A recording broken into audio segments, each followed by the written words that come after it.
Hi friends, അപ്പോൾ വീണ്ടും എല്ലാവർക്കും ഒരിക്കൽ കൂടെ നമ്മുടെ യൂട്യൂബ് ചാനലായ മൈ ട്യൂബ് അറ്റ് സ്പാർട്ടൻസ് വേൾഡിലേക്ക് ഹാർദവമായ സ്വാഗതം. കുറേ നാളുകൾക്ക് ശേഷമാണ് ഞാനൊരു ഫുൾ ലെങ്ത് വീഡിയോയുമായി നിങ്ങളിലേക്ക് എത്തുന്നത്. അപ്പോൾ അതിൻ്റെ എല്ലാ വിഷമങ്ങളും മാറ്റിക്കൊണ്ട് നമ്മൾ സമസ്ത മേഖലയിലും ഏറ്റവും മികച്ചൊരു വീഡിയോ ആയിട്ട് ഞാൻ നിങ്ങളിലേക്ക് എത്തുകയാണ്. അപ്പോൾ നമ്മുടെ യൂട്യൂബ് ചാനലായ my tube at spartans world നിങ്ങൾ ആദ്യമായിട്ടാണ് കാണുന്നതെങ്കിൽ ദയവായി നമ്മുടെ യൂട്യൂബ് ചാനൽ ഒന്ന് സബ്സ്ക്രൈബ് ചെയ്യുക, ലൈക്ക് ചെയ്യുക, ഷെയർ ചെയ്യുക.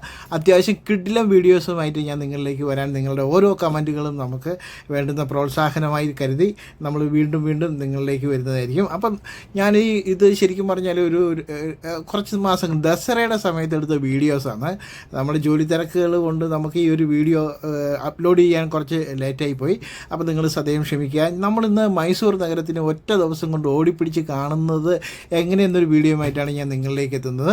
അപ്പോൾ നമ്മളിന്ന് ആദ്യം പോയേക്കുന്നത് ചാമുണ്ടേശ്വരി ക്ഷേത്രത്തിലേക്കാണ്. ചാമുണ്ടേശ്വരി ക്ഷേത്രം എന്ന് പറയുമ്പോൾ മൈസൂർ നഗരത്തിൽ നിന്ന് ഏകദേശം ഒരു 30 കിലോമീറ്റർ മാറി കിടക്കുന്നൊരു പ്രദേശമാണ്.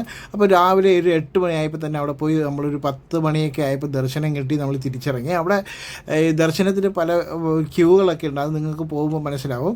പക്ഷേ 8 മണിക്ക് പോയി നമ്മൾ 10 മണിക്ക് ഇറങ്ങിയെന്ന് അറിയുമ്പോൾ തന്നെ നിങ്ങൾക്ക് അതിൻ്റെ ആ ഒരു ദൈർഘ്യം മനസ്സിലാവും. ഭക്തജനങ്ങളുടെ തിരക്ക് ഭയങ്കരമാണ്. അതോടൊപ്പം തന്നെ നമ്മൾ ജീവിതത്തിൽ മറക്കാൻ പറ്റാത്ത ഏറ്റവും മനോഹരമായ ദൃശ്യവിരുന്ന് നമുക്ക് കിട്ടുന്ന ഒരു പ്രദേശം കൂടിയാണ് ഇപ്പം നമ്മൾ കാണുന്നത്. മൈസൂർ നഗരത്തിൻ്റെ ഏറ്റവും മനോഹരമായ ദൃശ്യം. മൊത്തം മൈസൂർ നഗരം ഒറ്റ ദിവസം കൊണ്ട് അങ്ങനെ കാണാമെന്ന് ചോദിച്ചാൽ ഇങ്ങനെ കാണാം എന്നല്ല. പക്ഷേ നമുക്ക് മൈസൂർ നഗരത്തെ തിരിച്ചു വരുന്ന വഴിക്ക്, ചാമുണ്ടേശ്വരി ക്ഷേത്രം കഴിഞ്ഞ് തിരിച്ചു വരുന്ന വഴിക്ക് സത്യം പറയട്ടെ, ഞാൻ എൻ്റെ ജീവിതത്തിൽ ഇത്രയും മനോഹരമായ ഒരു കാഴ്ച ആദ്യമായിട്ടാണ് കാണുന്നത്. കാരണം അത്ര ഒരു യൂണിഫോമിറ്റി, എല്ലാവരും ഒരുപോലെ ഒരേ കളർ, പിന്നെ ഒരേ ഹൈറ്റ്. ഏകദേശം ഈ നമ്മുടെ മൈസൂർ പാലസും സൂവും പിന്നെ ഒരുപാട് പിന്നെ അവിടുത്തെ മെഡിക്കൽ കോളേജ്, ഇങ്ങനെ ആശുപത്രികൾ ഒക്കെ നമുക്കിവിടെ ഒരു ദൂരദർശിനിയുണ്ട്. നമുക്കതുവഴി ഈ മൈസൂർ നഗരത്തിൻ്റെ എല്ലാ കാഴ്ചകളും ഇവിടുന്ന് കാണാൻ കഴിയും. അപ്പം നിങ്ങളെല്ലാവരും മൈസൂർ ചാമുണ്ടേശ്വരി ക്ഷേത്രത്തിൽ പോയില്ലെങ്കിൽ പോകാത്തവർക്കും പോകുന്നവർക്കും ഒക്കെ അവിടെ പോയി ചാമുണ്ടേശ്വരി ക്ഷേത്രം പോയി തിരിച്ചു വരുന്ന വഴിക്ക് കാണുന്ന ഈ ഒരു അതിമനോഹരമായ വ്യൂ പോയിൻ്റ് കാണുക തന്നെ വേണം. അപ്പോൾ അടുത്ത് ഞാൻ പറയുന്നത് നമ്മൾ അടുത്ത് മൈസൂർ നഗരത്തിൽ കാണാൻ പോകുന്നത് വാക്സ് മ്യൂസിയം, പിന്നെ സാൻഡ് മ്യൂസിയം, പിന്നെ നമുക്കൊരു ഹൊറർ തിയേറ്റർ എന്ന് പറഞ്ഞിട്ടൊരു പരിപാടിയുണ്ട്, അതുമാണ് കാണാൻ പോകുന്നത്. പക്ഷേ ഞാൻ പറയട്ടെ, ഇപ്പോൾ നിങ്ങൾ കാണുന്ന വാക്സ് മ്യൂസിയം, ഞാൻ കാണിച്ചു തരുന്ന ഈ ഒരു ദൃശ്യം നിങ്ങൾ കാണുന്നത് ഏകദേശം നമ്മുടെ മൈസൂർ നഗരം കാണാൻ പോകുന്ന 2 മണിക്കൂർ ലോസ്റ്റ് ആക്കുന്നൊരു പരിപാടിയാണ്. അപ്പോൾ ദയവായി നിങ്ങൾ വാക്സ് മ്യൂസിയം, ഇപ്പോൾ ഈ കാണുന്ന ഈ ഒരു മ്യൂസിയം കാണാൻ നിൽക്കരുത്. കാരണം നമ്മുടെ 2 മണിക്കൂർ വേസ്റ്റാണ് എന്ന് ഞാൻ വീണ്ടും പറയുന്നത്. നമ്മൾ കൊടുക്കുന്ന കാശിന് യാതൊരുവിധ മൂല്യവും ഇല്ലാത്തൊരു വാക്സ് മ്യൂസിയം അവിടെ ഉണ്ടായിരിക്കുന്നത്. 1-2 പ്രഗത്ഭരായ ഒരു 7-8 ആൾക്കാരുടെ ചിത്രങ്ങൾ ഒഴികെ ബാക്കിയെല്ലാം അവരുടെ പേരിനോട് പോലും സാമ്യത കാണിക്കാത്ത ചിത്രങ്ങളാണ് വാക്സാണ് അവിടെ ഉണ്ടാക്കി വെച്ചേക്കുന്നത്.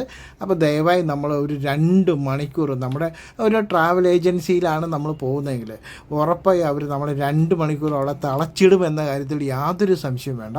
അപ്പോൾ ദയവായി നിങ്ങൾ ഈ ഒരു പ്രദേശം, അതായത് വാക്സ് മ്യൂസിയം, പിന്നെ സാൻഡ് മ്യൂസിയം, അതോടൊപ്പം തന്നെ ഹൊറർ തിയേറ്റർ എന്ന് പറഞ്ഞ ഒരു പ്രദേശമുണ്ട്, ഇവിടെയൊക്കെ ഒഴിവാക്കുക. അബ്ദുൽ കലാം സാറിനെയൊക്കെ ചെയ്ത് വെച്ചേക്കുന്നതെന്ന് പറഞ്ഞാൽ കൽപ്പന ചൗള, പിന്നെ നമ്മൾ നേരത്തെ കണ്ടതുപോലെ ഛത്രപതി ശിവജി, അങ്ങനെ പ്രശസ്തരായ പലരോടും അവരുടെ രൂപത്തോടും സാദൃശ്യത്തോടും ഒന്നും യാതൊരു വിധ കൂറും പുലർത്താത്ത എന്തോ ഒരു നിർമ്മിതി. നമ്മുടെ 2 മണിക്കൂർ അവർക്ക് കിട്ടുന്നത് ഏകദേശം ഒരാളുടെ പെർ ഹെഡ് 250 റുപ്പീസാണ്. അപ്പോൾ പിന്നെ ടൈമും ഇത് വളരെ വേസ്റ്റായ ഒരു സംഭവമാണ്. അപ്പോൾ നിങ്ങൾ it's my life roast experience ever എന്ന് തന്നെ പറയാൻ പറ്റും. നമ്മുടെ ആ ഒരു യാത്രയെ ഏറ്റവും മോശമായി എനിക്ക് ഫീൽ ചെയ്തത്, ഞാൻ മോശമെന്ന് തന്നെ പറയുക. നിങ്ങൾക്കത് എങ്ങനെ ഫീൽ ചെയ്യുന്നു എനിക്കറിയില്ല, പക്ഷേ എൻ്റെ സജഷൻ പോകരുത്. നിങ്ങളവിടെ പോയാൽ നമ്മുടെ വിലപ്പെട്ട 2 മണിക്കൂർ മൈസൂർ നഗരത്തിൻ്റെ മറ്റ് മനോഹരമായ ദൃശ്യങ്ങൾ ഒഴിവായി പോകുന്ന. ഹൃത്തിക് റോഷൻ്റെ കൃഷിയൊക്കെ ചെയ്തു വെച്ചേക്കുന്നുണ്ട്. ഹൃത്തിക് റോഷൻ കഞ്ഞി കുടിക്കുന്നില്ല എന്ന് തന്നെ പറയേണ്ടി വരും. അജയ് ദേവ്ഗൺ, ഹിറ്റ്ലർ. പിന്നെ എനിക്കൊരു കാര്യം പറയാനുള്ളതെന്ന് പറഞ്ഞാൽ ഇത് ചെയ്തേക്കുന്നത് ഏതോ ഒരു വിദേശിയാണ്. കാരണം അയാൾ ഹിറ്റ്ലറെയും പിന്നെ ജോൺ സീനയും പിന്നെ ജെയിംസ് ബോണ്ടും ഒക്കെ വളരെ മനോഹരമായി ചെയ്തു വെച്ചിട്ടുണ്ട്. അവരോടത് കൃത്യമായി നീതി പുലർത്തിയിട്ടുണ്ട് എന്നുള്ളത് യാതൊരുവിധ സംശയവുമില്ല. ജോൺ സീനയൊക്കെ അതുപോലെ. പിന്നെ ഈ മദർ തെരേസയുടെ ചിത്രമൊക്കെ കണ്ടിട്ട് അത് മദർ തെരേസയാണ് എന്ന് കാണുമ്പോൾ തന്നെ നമുക്ക് വല്ലാത്തൊരു വല്ലാത്തൊരു വിഷമം തോന്നുന്ന ഒരു നിർമ്മിതിയാണ്. വാജ്പേയിയൊക്കെ നരേന്ദ്രമോദിയൊക്കെ കണ്ട വിദേശ രാജ്യത്തെ നരേന്ദ്രമോദിയെ പോലെ ഇപ്പോൾ കാണുന്നത്. പിന്നെ നമ്മുടെ ലേറ്റസ്റ്റ് വേർഷൻ ജെയിംസ് ബോണ്ട്, അത് വളരെ കിടുക്കാച്ചിയായി ചെയ്തു വെച്ചിട്ടുണ്ട്. ഈ ഒരെണ്ണം കാണാൻ വേണ്ടി നമ്മൾ ഇത്രയും കാശ് മുടക്കി അവിടെ പോകേണ്ട ആവശ്യമില്ല എന്ന് ഞാൻ പറയുന്നു. ഇത് അടുത്ത് നിങ്ങൾ കണ്ടോ, അവിടുത്തെ ഹൊറർ, നമ്മളെ പേടിപ്പിച്ച് കൊല്ലും എന്ന് പറഞ്ഞിട്ട് അകത്തോട്ട് കയറ്റിയ ഹൊറർ, അതിൻ്റെ മ്യൂസിക് കേട്ടാൽ നമുക്ക് അപ്പം തന്നെ എന്താ പറയണ്ടേ, അവിടെ നിന്ന് ഇറങ്ങി പോരാൻ തോന്നും. പക്ഷേ കാശ് കൊടുത്തതല്ലേ, ഇവരെന്തൊക്കെയായി ചെയ്ത് വെച്ചേക്കുന്നത് കാണാനുള്ള ക്യൂരിയോസിറ്റി കൊണ്ട് അകത്തോട്ട് കയറിപ്പോയ നമ്മളെ വധിക്കുന്നതിന് തുല്യമാണ് ഈ ഹൊററൊക്കെ ചെയ്ത് വെച്ചേക്കുന്നത്. കാരണം ഇല്ലേ, ആ പിള്ളേരൊക്കെ അതിൻ്റെ വായിലൊക്കെ കൈയിട്ട് നോക്കിയിട്ട് ഇതെന്താ കാണിക്കുന്നത്, കോഴിയുടെ കാലൊക്കെ എടുത്ത് കഴുത്തിലൂടെ ഇട്ടിട്ടൊരു ചിത്രം. ഇത് എന്ത് ഹൊററാണെന്ന് നമുക്ക് മനസ്സിലാവുന്നില്ലേ.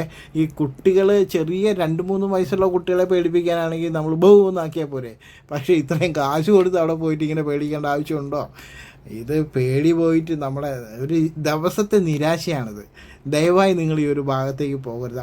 അവരുടെ ആ സൗണ്ട് സിസ്റ്റം, ഈ പേടിപ്പിക്കുന്ന രീതിയിലുള്ള, അത് ഒരു തരം അലർച്ചയാണ്. എന്താ പറയണ്ടേ, നമ്മളൊക്കെ വീട്ടിൽ ഹോം തിയേറ്ററൊക്കെ വെച്ച് പാട്ട് കേൾക്കുമ്പോൾ കിട്ടുന്ന ആ ഒരു ക്ലാരിറ്റി, അത് എന്നാൽ ഇവന്മാർക്കൊരു ഒരു സൗണ്ട് ബോക്സ്, ഒരു ചെറിയൊരു രീതിയിൽ സൗണ്ട് സിസ്റ്റം എങ്കിലും ഇവിടെ വെച്ചുകൂടായിരുന്നു. ഇത് ഞാൻ പറഞ്ഞില്ലേ, നിങ്ങൾക്ക് നമ്മുടെ ഈ ഒരു യാത്ര എക്സ്പീരിയൻസ് അത് എങ്ങനെയാണ് ഫീൽ ചെയ്യുന്നതെന്ന് എനിക്കറിയില്ല. പക്ഷേ ഉറപ്പായിട്ടും നിങ്ങൾ ദയവായി ഈ ഒരു പ്രദേശം ഒഴിവാക്കുക തന്നെ വേണം. കാരണം അവിടെ ഒന്നുമില്ല. പക്ഷേ മൈസൂർ നഗരം അത്ര മോശമല്ല. ഏറ്റവും മനോഹരമായ കുറേ ദൃശ്യങ്ങൾ നിങ്ങൾക്ക് വേണ്ടി വെയിറ്റ് ചെയ്യുന്നുണ്ട്. അത് നമ്മളെ കണ്ണിന് കുളിർമയേകുന്ന കാഴ്ചകളുമായി നമ്മുടെ മൈസൂർ നഗരം നമ്മളെ കാത്തിരിക്കുന്നുണ്ട്. അപ്പോൾ അതിനുശേഷം ഇവിടെ ഒരു ഫോറസ്റ്റ് നിർമ്മിച്ച് വെച്ചേക്കുന്നുണ്ട്. അതും ഇവിടെ തന്നെയാണ്. അവരുടെ ഏറ്റവും വലിയ പോരായ്മ എന്ന് പറഞ്ഞാൽ ഈ സൗണ്ട് സിസ്റ്റം, ലൈറ്റ് മാറുമ്പോൾ തന്നെ ഒരു തരം എന്തോ ഇതെല്ലാം ഇടിഞ്ഞു മറിഞ്ഞ് താഴോട്ട് വീഴുന്ന ഒരു ഫീലാണ് നമുക്ക് കിട്ടുന്നത്. ദയവായി നമ്മൾ ഈ ഒരു പ്രദേശം ഒഴിവാക്കുക. പക്ഷേ ഏറ്റവും മനോഹരമായ ദൃശ്യങ്ങളിലേക്ക് നമുക്ക് അടുത്ത് പോകേണ്ടതുണ്ട്. അത് അടുത്ത വീഡിയോയിൽ ഞാനത് മാറ്റി വെക്കുകയാണ്. കാരണം ഈ ഒരു വീഡിയോ വല്ലാത്തൊരു ലെങ്ത് ഉണ്ട്. അപ്പം മൈസൂർ സൂ ഉണ്ട്, പിന്നെ മൈസൂർ പാലസ് ഉണ്ട്, പിന്നെ ഏറ്റവും മനോഹരമായ ദൃശ്യങ്ങൾ അത് നമ്മളെ കാത്തിരിക്കുക തന്നെയാണ്. നിങ്ങൾ അതിനു വേണ്ടി അടുത്തൊരു വീഡിയോയ്ക്ക് വേണ്ടി നിങ്ങൾ എല്ലാവരും ഉറപ്പായും കാത്തിരിക്കുക. മൈസൂരിൻ്റെ ശരിയായ ബ്യൂട്ടി അതെന്താണെന്ന് നമ്മൾ അടുത്ത വീഡിയോയിൽ കാണും. ഇത് മൈസൂർ പാലസിൻ്റെ ചെറിയ ചെറിയ ഭാഗങ്ങളാണ്. അപ്പോൾ അത് നിങ്ങളെ ബോറടിപ്പിക്കാത്ത രീതിയിൽ ഏറ്റവും മനോഹരമായി നമുക്ക് അത് കൃത്യമായി നിങ്ങളിലേക്ക് എത്തിക്കാൻ പറ്റും. കാരണം ആരും ഇങ്ങനെ മൈസൂർ പാലസിൻ്റെ ഉള്ളറകളൊന്നും ഇങ്ങനെ തൊട്ടറിഞ്ഞ് നിങ്ങൾക്ക് കാണിച്ച വീഡിയോ ഒക്കെ വളരെ കുറവാണ്. അപ്പോൾ